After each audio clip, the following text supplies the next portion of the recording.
Before Christ, I didn't know what love was. Therefore, I didn't know how to love. I love because he first loved me. This means love made the first move. This means my ability to love God and others flows out of God's love for me. This means my love for God and others is simply a response to his love for me. In other words, when I fail to love others, there could be two issues going on. Issue number one is I'm not allowing God's love to flow in. Therefore, God's love is not going to flow out. Issue number two is I'm failing to grasp God's love for me. Therefore, I will fail to love others.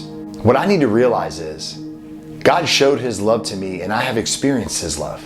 Because of that, I have the capacity to love, now understanding what love really is and how I can express that without fear because he first loved me, because he modeled for me what love looks like. As John said, we have come to know and believe his love.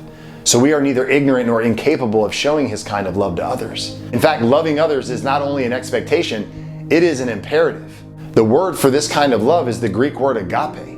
Agape love in the New Testament refers to the active love of God for his son and his people, and the active love his people are to have for God, each other, and even enemies. Jesus referred to this agape love all throughout his ministry. Every apostle and follower then expounded on what this agape love was. Why? Well, because it is critical for the church to understand the depth of this agape love. Because without it, our faith will cease to exist.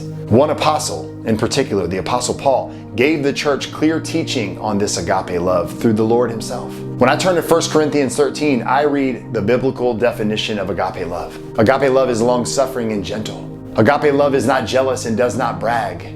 Agape love is not puffed up in pride or dishonorable. Agape love is not selfish. Agape love is not easily provoked or resentful.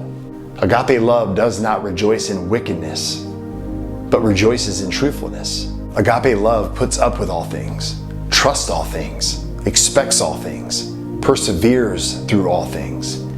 Agape love never ends. Agape love is everlasting, and from agape love flows the kingdom of God. It is this type of love that advances the cause of Christ and changes the world.